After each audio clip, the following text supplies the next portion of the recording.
My guests this week are Jason P. Woodbury, BRIAN LINDSTROM, and Andy Brown. Jason is a writer, podcaster, and musician in the Sonoran Desert. He edits the Los Angeles online magazine, Aquarium Drunkard, where he also hosts the Lauded Transmission podcast. He is also a creative director of the Wastoids audio-video network, and his writing has been published in Pitchfork, Stereogum, and Relix. BRIAN LINDSTROM's films include Lost Angel, The Genius of Judy Sill, Alien Boy, The Life and Death of James Chassie, and Mothering Inside. His current project follows formerly incarcerated moms and their children navigating life after prison. Andy Brown is a filmmaker from New York City, and Lost Angel, The Genius of Judy Sill is his first documentary. His acting credits include The Day Trippers and a recurring role in the MTV series Austin Stories, for which he also wrote. And he is currently working on a film about BJ's Lounge, a dive bar music venue in the Bywater area of New Orleans, as well as a documentary about the series of shows The Clash performed at Bond's Casino in Times Square in 1981. And it gives me great pleasure to welcome the Revolutions Per Movie, Jason P. Woodbury, BRIAN LINDSTROM, and Andy Brown. Hey, everybody. Hey there, Chris. So great to be here. Thank you. Jason, when we were talking about various films that we could talk about, this came up and, we zeroed in on it pretty quickly. Can you talk about your discovery of her music and the impact it made on you and why you picked this film? Listening to Judy's music, I think that the relationship that I've had with it has lasted a few decades now. I remember hearing Judy in the early 2000s. I was part of, message board culture where people would trade MP3 links and stuff like that. So I had, managed, despite sort of growing up in weird rural Arizona, to plug into like the online record nerd, community or whatever. And the particular one that I was part of was sort of adjacent to sort of a weird Christian rock label called Tooth and Nail or Velvet Blue Music, these two different labels that shared some similar artists. But so a lot of times stuff would have a theological bent or whatever that got passed around. And I think that Judy is so fascinating as a songwriter on a sonic level, both in the way that she was able to incorporate sort of sweeping Western sounds and folk and gospel and all this stuff. She's incredible musically, but I also think she's just really deeply fascinating as a sort of spiritual figure. And I think that's really my primary in with Judy, was that I recognize stuff like, when the bridegroom comes, and it's almost a sort of, sort of gnostic occult thing. And then you read about her life and you recognize that, like, unlike so many Christian, quote unquote, Christian figures or religious music, icons, she skirted these lines, literally criminal lines, at times in her life. And she was far from a saint, but nonetheless, in a sort of like Philip K. Dickian mode, I think of her as this like, Christian mystic. And that's really something that I've always been fascinated by. And I think that her music captures like an uncanny quality, which is, I think, what so often the songwriters, as they are in this movie, speak to about Judy, is this sort of magical quality. And then as you realize, she did have her own magical practice, and you get to explore this. The reason I chose this film, I had so many movies that I wanted to talk about. I thought I was like, should we talk about like a Les Blanc documentary, or should we talk about, I don't know, the Source Family, the Jody Wiley movie, which is just incredible. All these great examples of sort of weirdo religious figures. The one who speaks the most to me is Judy Sill. And so I was so excited that you guys had been able to, get this documentary out into the world and do such an incredible job of expanding the scope of people who are able to tap into her work, because it was underappreciated, but spoke about so lovingly for decades, I think, among the record faithful, you know what I mean? The record collecting nerds. So yeah, it's great. I think it's so, sometimes like, when you love a figure, you're like, oh man, now everyone's going to know my secret, hero or whatever. But right. I really don't feel that way about Judy. I'm glad people are evangelizing for her. You know what I mean? She deserves it for sure, creatively and spiritually, I think. I'm not sure I could improve on what you said in terms of why I'm fascinated by her. And Absolutely. I'm really glad to hear that it didn't spoil your secret relationship with her, because I felt the same way, and BRIAN and I were concerned sometimes, it's better to leave things mysterious, maybe, and so on. And it was early part of our discussions. But one thing I'll just say to add to what you said, as far as the religious or spiritual aspect, compared to, I know the Source, I forgot what cult that was, and it was their own cult. Yeah. Right. But Judy's search never ended. It never concluded at one place where it's like, okay, everyone, here it is. It was sort of this ongoing, desperate, I'd say, almost search that is reflected lyrically. And I guess I'd love to hear more of what you thought, and in terms of how that's reflected musically, in terms of the Pythagorean and holy, the sense that this is perfection and coming from God. I'd love to hear your thoughts on that, actually.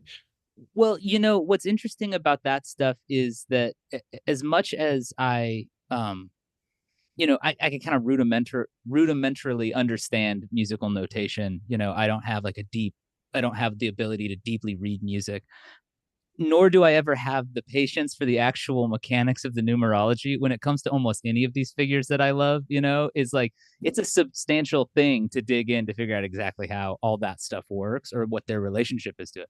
Obviously, I know she plugged into that. She also, of course, was fascinated with like theosophy and the occult in general, which, of course, if you're a hardcore sort of dogmatic kind of figure, of course, Keith Green or Larry Norman weren't talking about being into Madame Blavatsky. You know what I mean? Like, that's not going to be a thing that they're doing. Judy was like, and it's funny, Pat Thomas has talked about talking with her former collaborator. Is it Tommy Peltier? Tommy Peltier, he coined the phrase that like Judy was like a religion of one. It was Judaism is what he like referred to it as. And I just think that's fascinating because she isn't somebody who you can pin down and say like, this is the kind of religious songwriter she is, because it does sort of shift and change as it goes. It seems to me like she viewed UFOs through a religious lens too. That's one of my favorite of her onstage rants, is sort of like talking about enchanted sky machines. Exactly. And so that sort of the messianic quality of her work, is sort of shifting and elusive. But again, that's all the stuff that makes me love her music all that much more. You know what I mean? Is that it is, she would write she wrote Jesus was a crossmaker. And that's one of the best parts of the film is, of course, when all the different guys that she had suggested that song was written about them or whatever. It's like this song that has this beautiful hymn-like appeal, but is, of course, also sung from the perspective of a jilted lover. And she talks about, I forget which live thing it is, but where she talks about how like even a bastard like this could get redeemed, and I love that element of Judy, is just how tough. Yeah.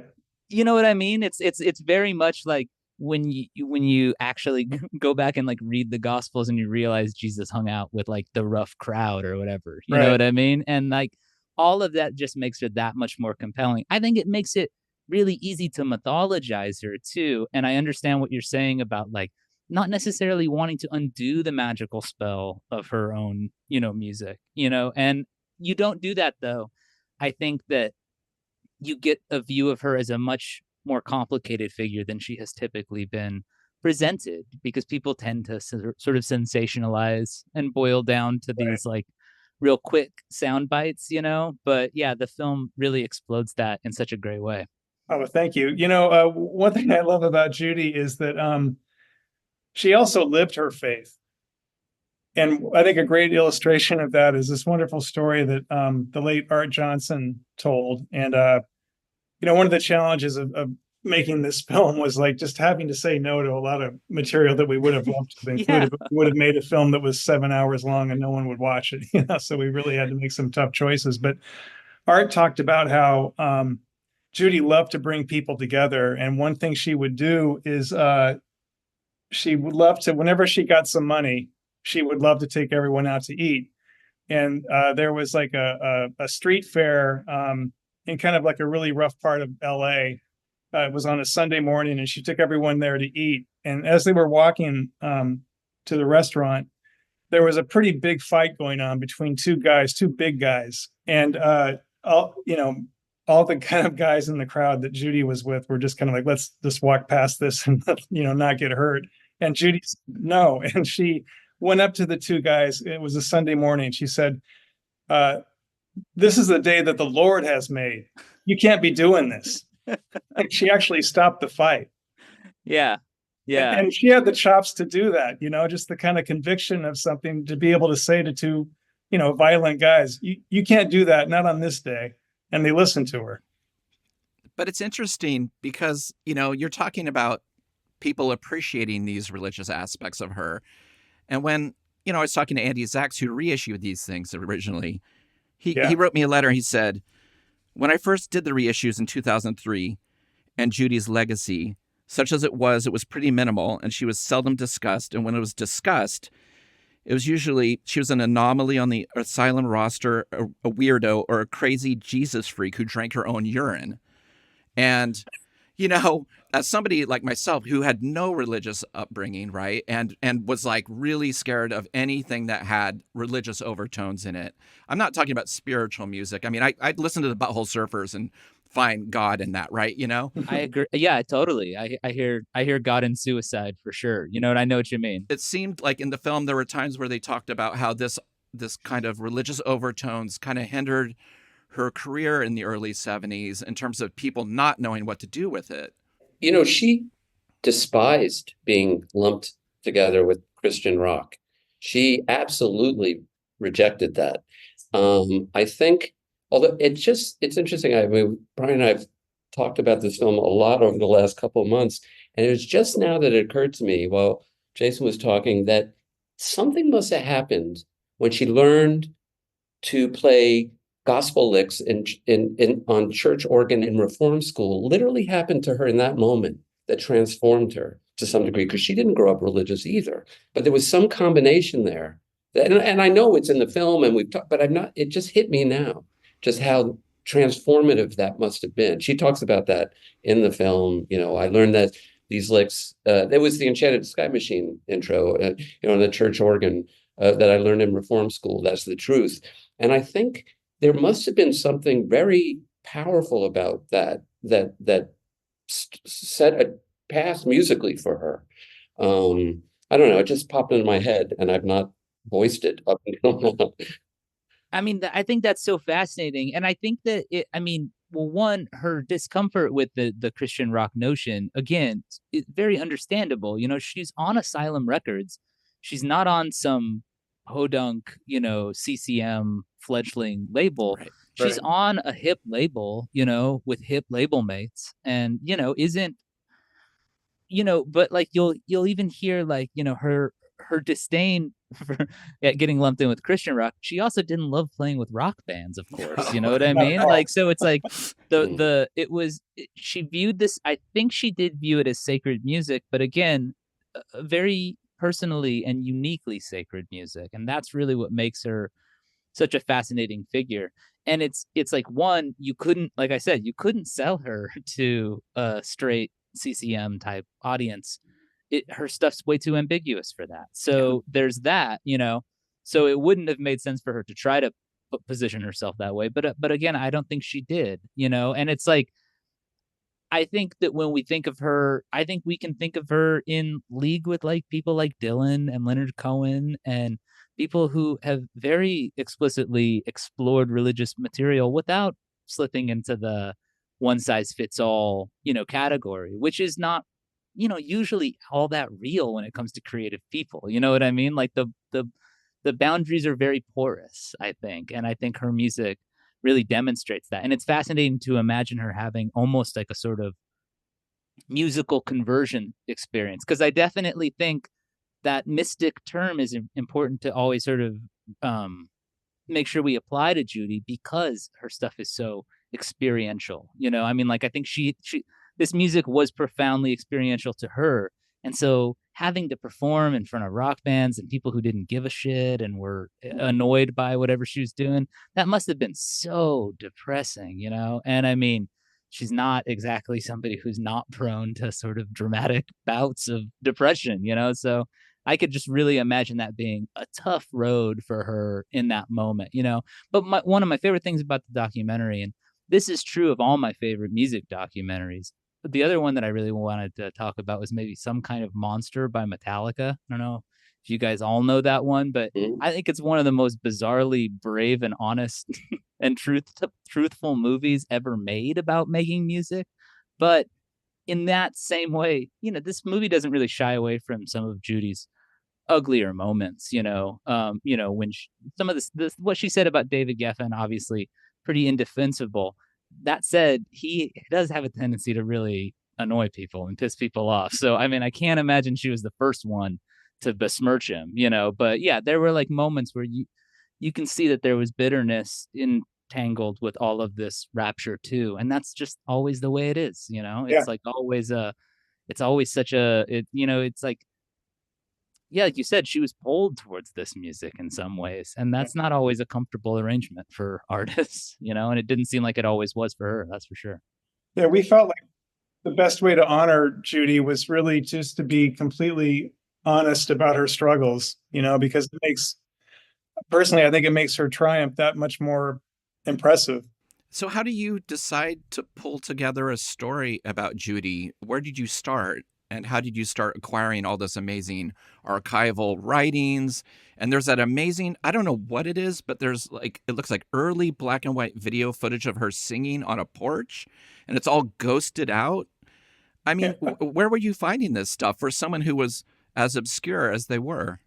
Well, we should probably go way back to the beginning. Andy, do you want to tell the story? Yeah, well, I heard about Judy from Andy Partridge of XTC because he was a big fan, is a big fan, and had her music influenced his songwriting a lot. And in an interview around 2000, he mentioned her. And I, similar to you, I probably went on Napster somewhere, you know, got downloaded bootlegs, listened to it a little bit then. But then when YouTube started, soon after that, that performance of The Kiss, of Judy's song The Kiss on the Old Grey Whistle test appeared. And it had a very powerful effect on me. And I showed it to Brian not long after that, thinking it would have that same effect on him, which it did. And then maybe 2 years later, Brian had finished a documentary, and a friend of his offhandedly said, you know, you should make your next documentary about Judee Sill, assuming Brian didn't know who she was. And he did. And he emailed me that anecdote that just had happened. And I emailed back, should we? And that started a 10-year, you know, effort to tell her story. We were lucky that no one else had started yet, and we kind of followed the blueprint that people like Andy Zaks and Patrick Roque and Pat Thomas laid out for us with the Dreams Come True reissue, where there was a lot of interviews with her old friends, and that became the blueprint of our interview list. And so soon after that email exchange between Brian and I, we went down to LA and began the first round of interviews. And the film took about 9-10 years to make.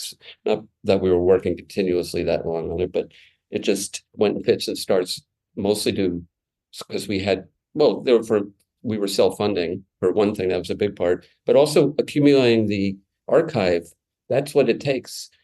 When you set out, you don't know, but it actually took that long. I don't think we got the box of her journals and drawings until 4 or 5 years into the process. So Brian likes to tell the story about us getting the audio tape of her speaking, which allowed us to sort of have Judy tell her own story in her own voice, it's a pretty funny story. Yeah, we really wanted to make a first-person film, and we didn't exactly know how we were going to do that, but that was kind of our guiding light.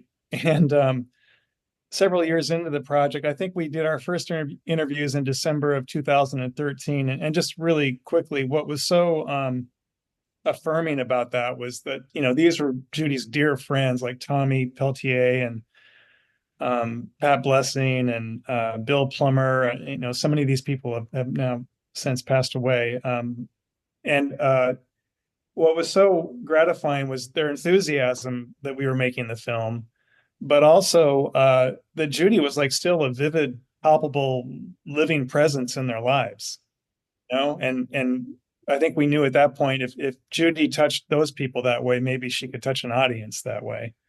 for me, and I bet for Andy too, one of the many kind of eureka moments of the process was in 2018, I believe it was. We tracked down Chris Van Ness, who was a great journalist for the LA Free Press. And he did a really extensive interview with Judy in 1972, and which was kind of like a history of her life up to that point. And we tracked Chris down to Connecticut, where he had moved. And he was in his mid-70s at this point, and he was wheelchair bound. And he was really excited that we were making a film about Judy. He was kind of like, and so many people had this reaction, it's about fucking time. And Chris said, I've got an audio cassette of that interview, but I'm in a wheelchair and that cassette is up in my attic. So if you can come to my house, I'll tell you how to get up to the attic and what box it might be in, but you've got to come. Luckily, Andy lived in New York at that time, and he drove to Chris's place and found the tape. And one of the biggest yeehaw moments of the whole process was when we had that audio tape transferred, because at this point it's been in a box for 50 odd years and we don't even know if there's any audio information left on the tape. And when we just heard those first few syllables of Judy's voice, it was like, oh my God, she can now narrate the film. We have Judy. But before that tape exists, how do you shape a film like this? I mean, it probably felt like a different film before you got access to certain things. Well, so she had done a similar interview with Grover Lewis for Rolling Stone around that same time. And so we were going to have a voiceover actress read Judy's parts from that. But this interview that she did with Chris was kind of she did around the same time. She's telling the same stories. It's basically her life from her birth to 72 when the interview took place. When we got a box of her worldly possessions from her cousin that included her journals and her drawings, we were able to construct a voiceover from 73 to 79 because the journal started in 79. There's a voiceover actress reading those. And then also in the drawings in Judy's journals became the basis for the animation style, as if Judy were animating the film. And we also got the multi-tracks from Hard Food and the posthumous third album, Dreams Come True. So that is scoring the film as well. So it allowed us we knew we were going to have some animation. We were very worried we wouldn't be able to find much archival material, video or film archival material. That proved to be correct, other than that aforementioned black and white thing with video of her doing Loping Along Through the Cosmos, which was in the possession of a retro video house. And to this day, he wouldn't tell us where he got it. He just refused to tell us. But we bought it from him. But wow. Oh, we lost him. Huh. Judy must have done that. Judy was like, I know where it came from. No, I'm just saying, I think Judy was just here. You just disappeared for a second. We were like, Judy came down and went, doop. No one gets to know.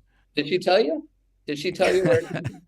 So it basically, we were worried about there not being enough archival material of Judy herself. So we kind of knew we were going to have to animate this. But once we had Judy's actual voice, it really then pushed us to just do it use the materials we had and figure out a way to have Judy tell her own story. And that's basically what we did. The use of her handwriting, I mean, you just get a sense of who she is in terms of her cursive and the way she draws with, stars in their eyes, these very beautiful, sensitive female characters. I thought was really powerful. And the choices even of being able to see slightly what's on the other side of the page, those choices, it made it one of the best, animated things I've seen in a documentary like this. Because a lot of times that can really take you out in a film, like, oh, there's too many talking heads or there's too much animation. But I never felt like in this film that it did any injustice to the story or Judy's legacy.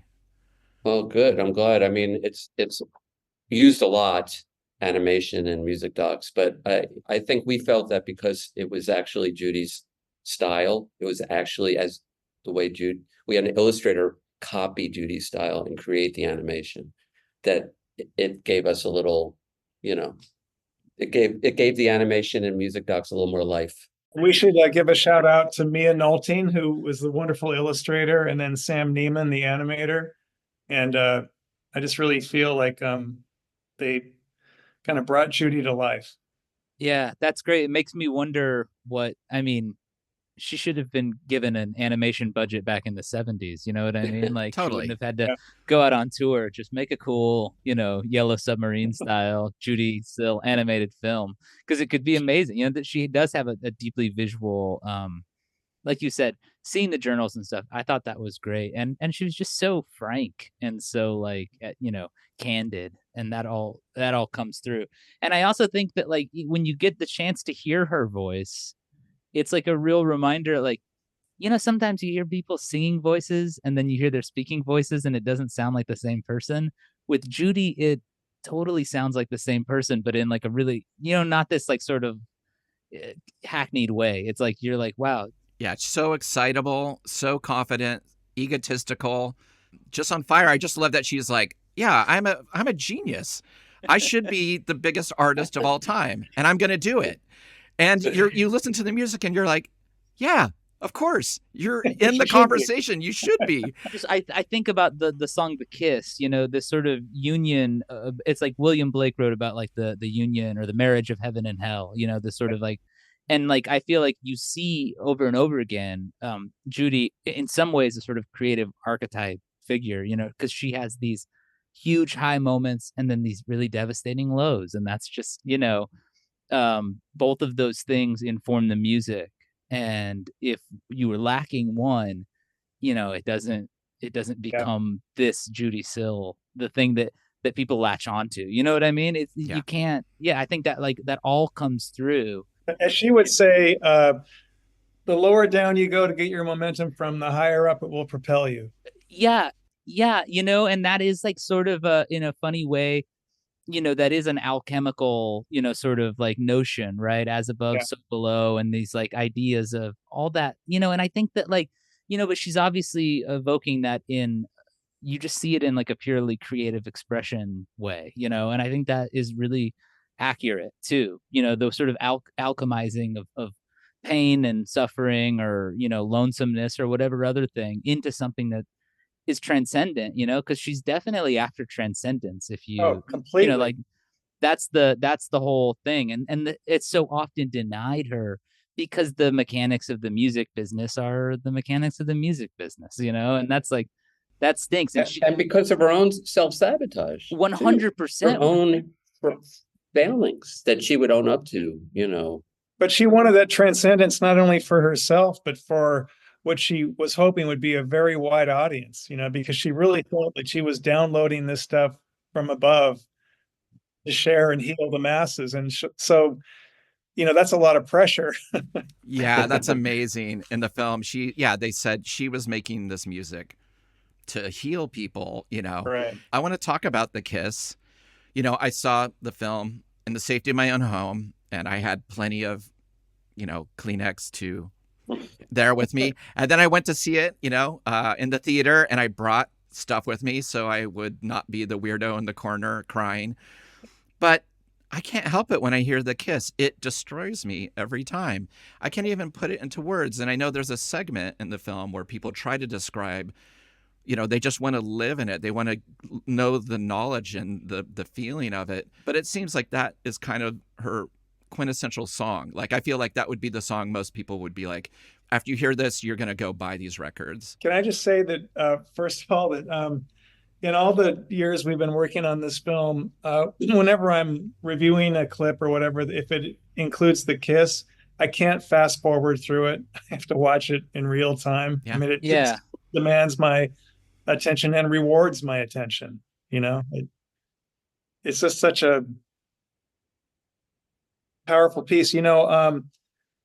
If I could wave a magic wand and have any magical piece of footage for the film, what it would be is that on that BBC performance, if somehow the camera would have kept rolling 5 or 10 more seconds, so we could see what it must be like for Judy to share that song, and then the last note resonates and is done, and then it's Wednesday. What is that like?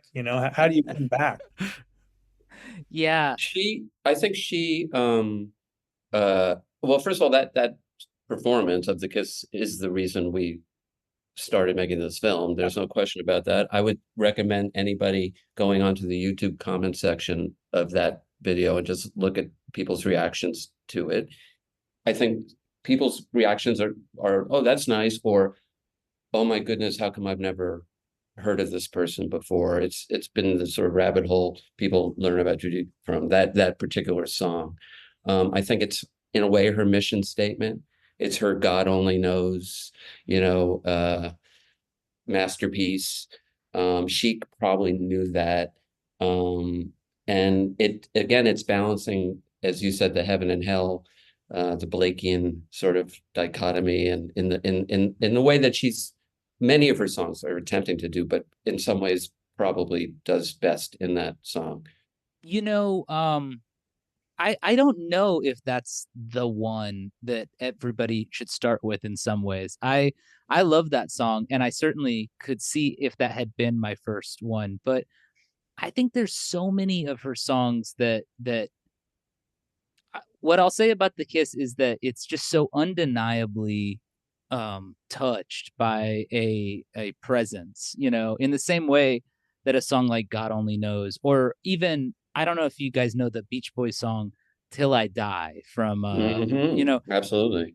I think that is like legitimately the universe expressing itself through Brian Wilson. You know what I mean? And those guys. And I think that The Kiss is similar because it's like Judy has what I love most about that song is the way it's similar to the way that, when the bridegroom comes, sort of uses the marriage metaphor and that particular, I'm sure that's a gospel story. I think that there's multiple stories about Jesus at weddings or whatever, but also that notion of the union, right, of the church and of Christ. Or I think maybe Judy, we could say, is like interested in a sort of cosmic consciousness kind of version of Christ, which is a little more fluttery or whatever. But I think that The Kiss is about that. It's about that union of heaven and hell is like the crucial, I think, thing that so much of her songs hang on, because it's like,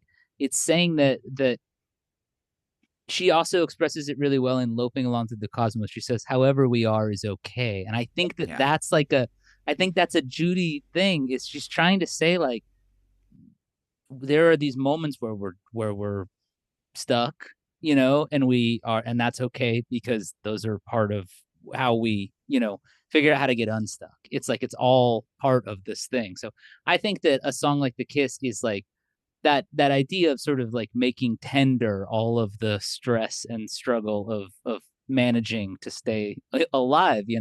It's like so beautifully stated. I mean, it's just, that's a song that I feel like, what song did Haley Williams from Paramore cover? Do you guys know that at all? I know that introduced like a whole generation of kids. She did Crayon Angels? Crayon Angels is what she did. She did it on on Instagram or whatever. And all of a sudden, these like people who are fans of Paramore are getting turned on to Judy. And it's like, Crayon Angels is, I love that song, of course. You stack that up next to The Kiss and it feels like a very different thing, in some ways, but that's all part of Judy. Like Soldier of the Heart is also Judy. You know what I mean? These sort of jaunty, I mean, she's just, you can't put her in a box, but The Kiss is one of those songs that I think it's just so undeniable. And obviously that BBC performance, it's just like, thank God for that, for everybody who showed up to work that day, and like, and just like managed to like, she got that moment, and that is, in a just universe, it feels like that's a star making moment. But the truth is, it is a star making moment. It's currently working, you know what I mean? And Absolutely. It's like, Judy might not have been able to understand the timeline she was working on, because who can, So it's like, in so many ways, she wanted this audience, and somehow now, it's like you said, all the people who you interviewed, she still feels like an active part of their lives. I feel like her her vibe is more than just a documentary subject in this movie. You really do feel like she's kind of in there, and that is a huge, you know, service to all the people who have found so much, you know, beauty and expression in her music, for sure. Yeah. I know I just rambled so much, but I just those are it's what we're here really for. You know, I love that you mentioned Lopen and the lyric "However we are is okay," because I think that's Judy talking to us now and telling us how to view her life. You know, it's such a great lyric. It's Isn't just it? amazing, and it's so hard won. You know, yeah. Well, yeah, you know, and I think that like it's really, it's like, it's just, that's the kind of expression that when it works, when it happens, and a song like that connects with that, you know, it's like everything else sort of stops and that song exists. And it really does make me feel like, yeah, like she was downloading something from somewhere, you know, and it's just, it's an incredible song. And that performance is just so mind blowing. So yeah, I could see it kicking off this. I think the first song I heard was Jesus is a Crossmaker, which is obviously a pretty standard place to start, but a great song, no doubt about it. You know what I mean? That one really goes too. So Brian, didn't we have a version of the film start with the kiss, like the whole performance? we did. It's like an early cut of it was like, we're just going to show the whole performance of the old. I get it.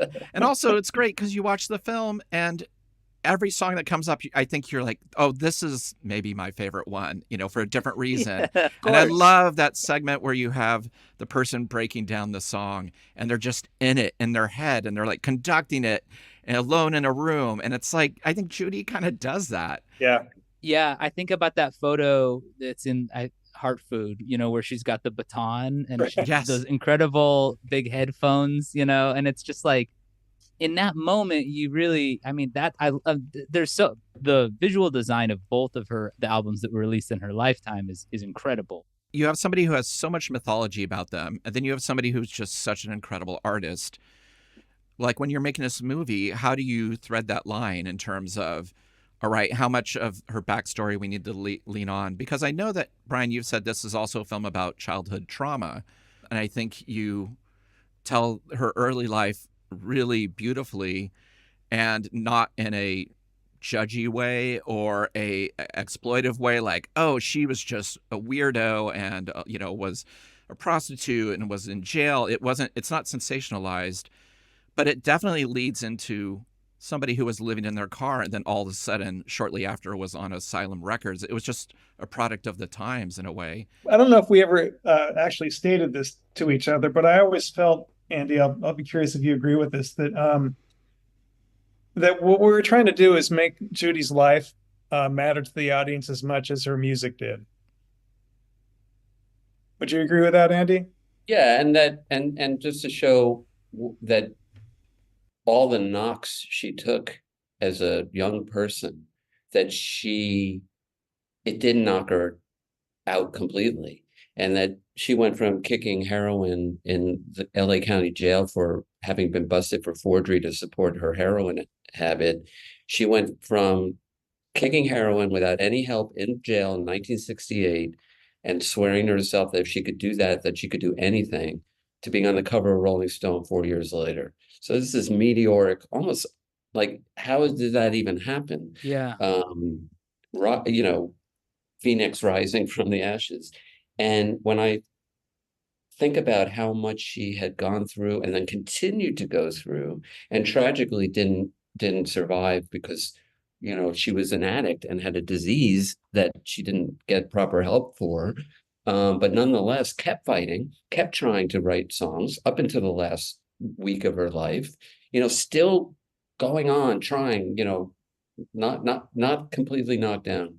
That it was important to show all the things that she was contending with from her early life, and that played out, some of it obviously her own fault, not saying it's all just, you know, these terrible things just happened to her. Of course she had, you know, her own decisions played a part of this too, but but not when she was a child, and not with all this horrible, being molested by her stepfather and just her dad dying when she was 8, and just terrible, painful things that she had to overcome, and then becoming heavily involved with LSD, and that didn't knock her down either. She just kept going. Then she became a heroin addict and a prostitute, and again, didn't knock her down, kept going, and she's just, I find it very inspiring, to tell you the truth. But anyway, the early part, telling her story, was pretty crucial in terms of getting that effect across, I'd say. She's incredibly inspiring, and also part of that inspiration, I think, is just her naked vulnerability. Like when she introduces the donor and says, I wrote this song to induce God to give us a break, but I've come to believe that I don't deserve any more breaks because I've squandered all of mine in weird places, and I can't think of like a more poetic or powerful statement about internalized shame. She's taking all of that crap that happened to her that should, arguably never have happened to her. No one deserves to be molested by their stepfather, any of that crap. And on some level, she's blaming herself still. Well, I think that is really interesting point, Brian, because it's like she reversed that script for a brief period of time in her head. Yeah. And then it all unraveled for various reasons, partly her own, blowing it with Geffen in some way, we don't know for sure. And then, all the other stuff. But it was just the effort to get to that, from kicking in prison to the cover of Rolling Stone, was so hard. Yeah. It was so hard to do. And again, it's what you just said, it's reversing, it's that internal script, and she reversed it. But then she went back to that view of herself, and the journals reflect that. Yeah. She's so harsh about herself and her failings, and it's just come back full force, and that's what would probably be too hard to overcome again in some ways. That's another uncomfortable reminder of her relationship with Christianity, I might add, that sort of self-hatred, for all have sinned and fallen short of the grace of God or whatever, that's like nice when you use it the nice way. And then other times you can use it to really just endlessly berate yourself, and that's something that you also sense in the journals too, at times, without you guys making it such a bleak expression. But it, of course, ties back to this tremendous, terrible suffering at very early in her life. And, and that is, that stuff is of course terrible, but it also, you can see the traumatic and blunt way that it would just reinforce this notion that you could survive, you know what I mean? And that did propel her art in important ways, and that because she had that drive to reinvent herself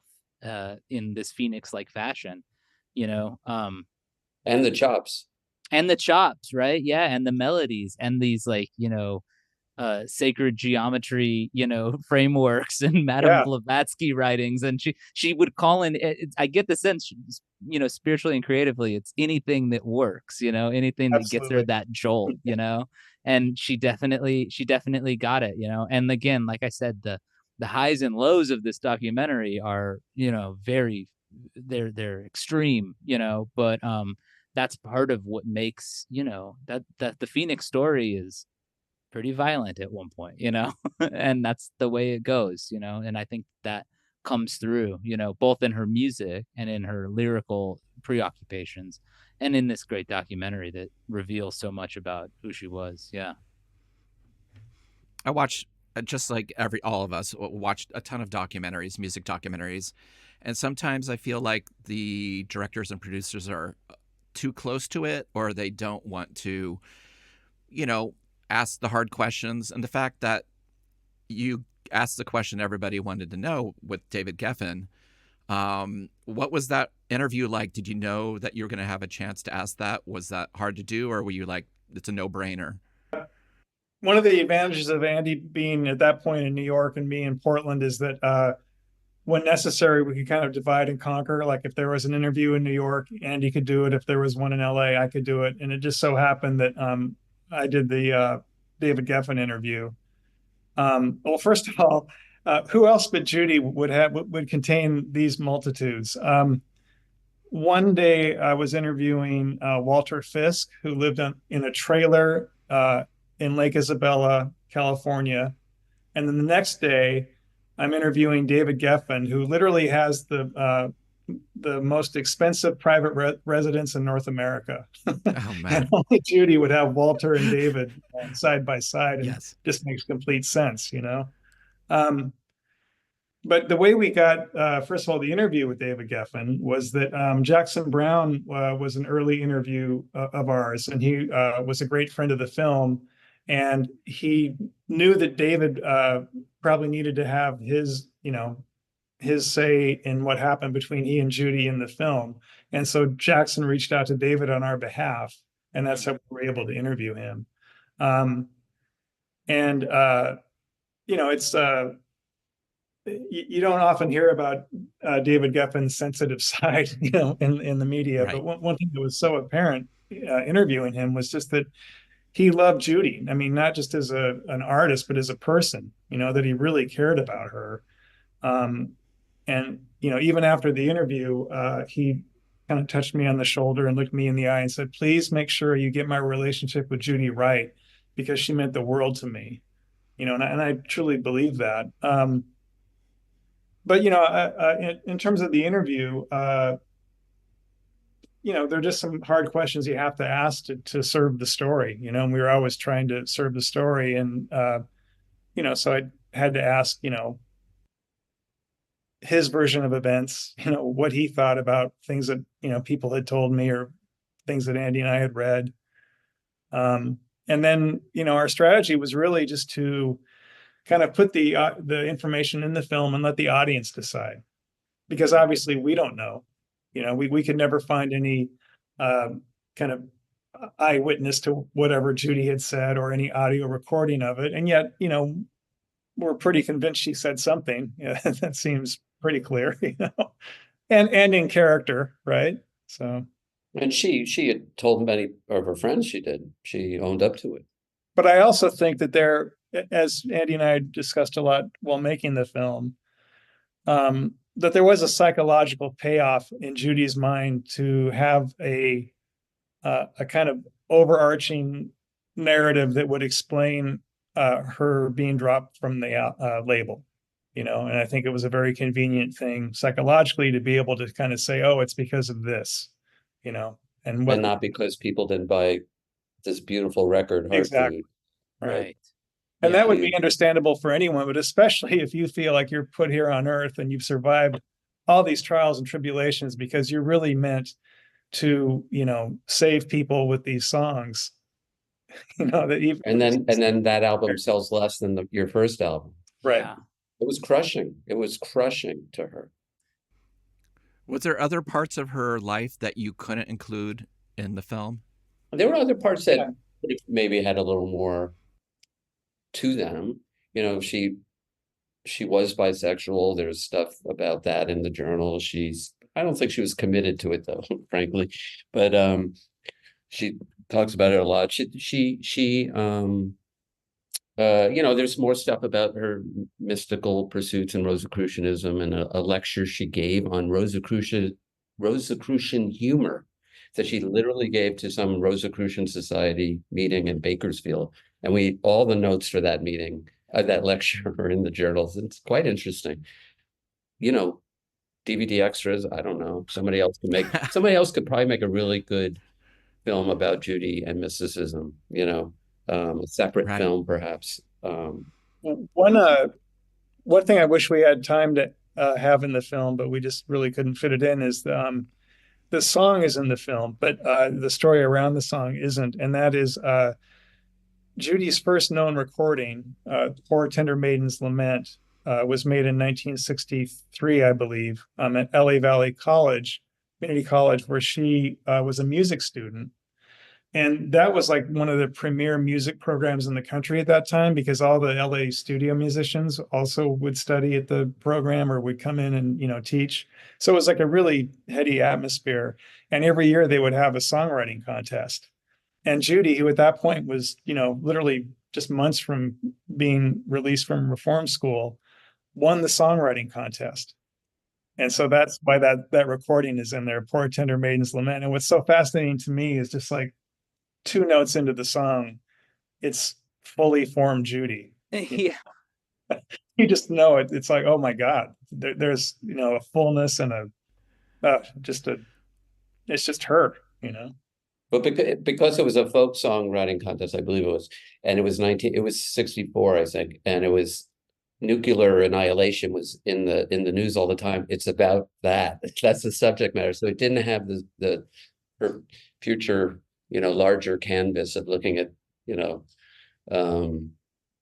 mystical matters, and it was more, think about even what Apocalypse Express from the Dreams Come True soundtrack, which is fascinating to think about her fixation with, again, rapture into the world, the mothership coming to beam us up or whatever, and yeah, there's some moments where you really understand why she wanted to get off this rock. We all can empathize with that, I think, from time to time, but transcendence, exactly, a little reprieve. I think her music does induce music. What she heard, that great quote about her wanting to musically induce God into giving us a break. She kind of denies that she was capable of that, but I disagree respectfully with Judy's assessment that she squandered her own allotment of having a break from the struggles that she had. But yeah, this is such a great movie, and I really, it's so hard to boil a life down in a way that is, true and shows something to the viewer about themselves, and I think that this movie really does that, and it's a huge testament to the, how much you had to explore, but also the really careful way you guys did it. Oh, thank you, Jason. I get a lot of messages from younger people, a lot of musicians who are really, really into Judy. And I wonder, I could be wrong, but I wonder if, Judy arguably is more well-known now than she ever was in her lifetime. She died without an obituary, her album's out of print. Is it not just that people can discover music more easily now and because of streaming and so on, but that people's ears are more sophisticated because of that younger people are further along in their musical education than in the past because of their ability to go down rabbit holes and find the things that interest them. And I just wonder, I'm getting this little sort of sliver of response from people, but many of them are young musicians, and it's just fascinating to me. And I meet a lot of them too, not just on Instagram. Yeah, I think that, well, one, you guys, something that we haven't touched on all that much is that you do have, these instances of contemporary artists who are extolling Judy's virtues. And there's a great Buck Meek recording where he's taking Judy's lyrics and creating his own version of a song. I think that there is that sort of hip word of mouth when it comes to Judy, is that cool contemporary musicians are referencing her. But I also think there is a very specific hunger for stories of resilience and stories of creative transcendence, and artists that were maybe overlooked. Definitely overlooked, and unfairly so. I think about the rise of interest in Alice Coltrane, right? Alice Coltrane, I remember specifically when I first started getting into jazz records, having guys be pretty dismissive about Alice Coltrane. You know what I mean? Oh yeah, his wife did new age crap or whatever, and it's there's this whole generation of kids who are obsessed with the music of Alice Coltrane because it represents something that is very sorely lacking in a lot of musical expression these days. A real now, I think that the technology is so incredible that the finesse and the sort of sophistication of the ear that you're talking about maybe it is a little more ingrained in younger listeners than they even would realize. You know what I mean? Just due to the ubiquity of the exposure to so much music. Maybe that is helping to sort of create a more sophisticated ear for this stuff. But I just also think her music has such a human quality that it ends up bumping against the sort of synthesized, digitalized thing that is so prevalent right now to some degree, right? Because like she's technically insane in terms of the musical composition, you know, but it also is also singable and like sticks in your head and has hooks and all of the other, necessary things. So I think it's a combination of people being attracted to her broader story, hearing, Paramore, cover a song, or hearing anybody, all these different younger people who, have extolled her virtues. Yeah, I think it's just fascinating to consider, what is drawing to younger people to her work, and I'd have to think about it even more, but just off the top of my head, that's sort of what comes to mind. It's a really interesting line of thinking for sure. So you're making this documentary. It took 10 years to make. What is it like living in it? Did you see an end to it? When did you know that you had everything you needed to tell this story so amazingly? That's a great question. We always knew that the film needed a present tenseness to it. And for us, that meant like younger artists engaging with Judy's music. And when, through the huge contributions of our producer, Peter Kinney, when we were able to interview Adrian Lanker and Buck Meek and Wiseblood, and we already had Sean Colvin on board at that point, was when I felt like, okay, now we have all the material we need, because we can show a relevance and a legacy, and it's not just all past tense, it's present tense too. We were recutting our introduction to the film about 2-3 months before we finished the film. And it was right at that time that the Fleet Foxes were playing the Kiss Live. And so we just reached out to them because someone said, hey, did you know they're doing a song on tour? We knew Robin Pecknold was a fan.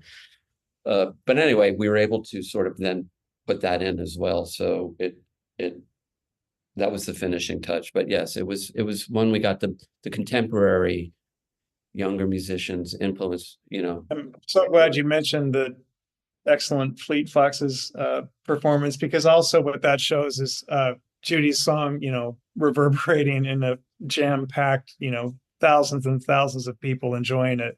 Sadly, she never got to experience that to that magnitude, but in a way she did. Undeniably, though, she would be just so thrilled. Oh, yeah. I don't think there's any doubt that she would just be so thrilled by all this. So, Jason, you brought this film to the show today to talk about. As a music fanatic yourself, if you could make a music documentary about anyone, who are one of the people that you would love to do a documentary about? I'll go with the very first one that came to mind, because first thought, best thought, or whatever. I think I would really like to make a music documentary about Sun Ra. I think that Sun Ra is just such a fascinating figure, and there's so much incredible scholarship about him. But I also think that kind of like, to use like an indie rock parallel, it's like kind of like Guided by Voices syndrome. There's a lot of it, there's a lot of Sun Ra. And so I think like, some sort of film that could introduce the world of Sun Ra, in a more sort of concise way would be fascinating. And I think that would be something where there would be enough material that I would do it. But I mean, there's so many other ideas that also pop into my head, so it's a really tough one. But I think Sun Ra would allow me access to talk about a lot of the things that would be most fun to get into, So, well, you might not be surprised to hear that Drew DiNicola, who did the Big Star documentary, which is excellent, and who we spoke to early on, because he did not have a lot of archival material, and he's become a big. He was at our premiere and has been very supportive of the Judy film and sees a similarity between Big Star and Judy. He's doing a Sun Ra doc, And and it will be another self-funded labor of love, just like the Big Star doc was. So, well, that'll be a great project to support. Yeah, that's killer to hear. I mean, there's endless things to be said about Sun Ra, and that's my favorite kind of musician in a lot of ways. People who really, really create a huge, leave behind and he's also, I mean, he's a DIY pioneer in a lot of ways. Yep. Sort of an independent rock, prefigure in so many ways. He was doing this in a way that is really similar to whatever the SST guys were figuring out. Pressing your own stuff and it's finding the youth too. I mean, my daughter invited me to see Sun Ra years ago. Like my daughter, it's finding people still. They're like, it's out there. It's touching. Well, yeah, people. The orchestra is still out there. Like Marshall Allen's 100 plus, I think. 99 right now. Okay, he just turned 99. I saw him a year ago, and it's 98th birthday. So. Excellent. Amazing. So I mean, like, yeah, that's fascinating to imagine, and like you said, that's and these are the kind of artists who they made too much work for one lifetime. We need a few lifetimes to figure it out, To all of you, I'll say this, there's always room for even one more Sun Ra documentary. Oh, for sure. I mean, it's not going to tell it all. It's too much. Needs a series. Exactly. There you go. Let's get Peter Jackson to do one of those 8-hour, get Disney to pay for it.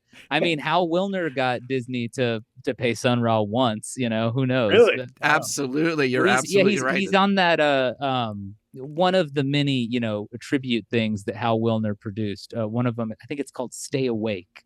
And it's got Sun Ra and NRBQ and other weird music guys, and it was like somehow funded by Disney or Buena Vista. So who knows? Maybe stranger things have happened. Peter Jackson, I'm sure he's listening. Yes. When you get done exploring this unknown band, the Beatles, you should turn your attention to exactly. Yeah, or maybe they'll do like the narrative Beatles thing where they're doing one of them. They'll just do each member of Sun Ra will get their own film. Do a biopic about every member of the orchestra individually. Yeah, exactly. I agree. That's a good idea. I want to thank you all for coming on. You've made an amazing film. It's available everywhere, correct? Thank you so much. Apple TV and Amazon in the U.S. The film, Brian, I've known you a long time. I loved, Alien Boy, obviously, and was very excited to see what you were going to come up with next. Andy, I'm very excited about this Clash documentary that I'm hearing about. We'll see about that. It will require getting access to archival treasure that if it doesn't happen, then there's no point in doing it. But I can't really say more than that. So I watch a lot of music documentaries, that had the store. That was my pride and joy, was my music section. It made me stand out from any store in the U.S. This film just vibrated. It really touched me. I can't stop talking about it. And, Brian, I went and saw the question answer. I think there was like 3 people in the audience who were like, I wanted to make a Judee Sill film. And in my head, and I got to see it. So thank you. And I think a lot of people are going to feel this way about this film. I mean, I thank you for making it. Thank you, Chris. On a personal note, if I could just quickly add, you were so kind to include Finding Normal at Clinton Street in the video. And I got an email one time from someone who had watched the film and got a loved one into the Recovery Mentor Program. All because you put it on your shelf. So thank you. Oh, amazing. Oh, thank you. Well, I'm excited to see everyone 10 years down the line to talk about whatever's come up next. Might take that long again. You're right. Yeah. Thank you, everybody. Thanks, Jason. Thanks, Chris. Thanks so much. Thanks so much. Enjoyed it a lot. It was a real pleasure. I appreciate it. Thank you for listening to Revolutions Per Movie. We release new episodes every Thursday. We are a completely independently produced affair, so the best way to support us is to rate and review the show on your favorite podcast app and to subscribe to our Patreon over at patreon.com/revolutionspermovie, where you can get exclusive weekly bonus episodes every Sunday, as well as one-of-a-kind handmade Revolutions Per Movie goods that I send out to you. You can follow the show on social media at Revolutions Per Movie and find more information about our various guests in the episode show notes. Thanks again, and we'll see you next week. Bye.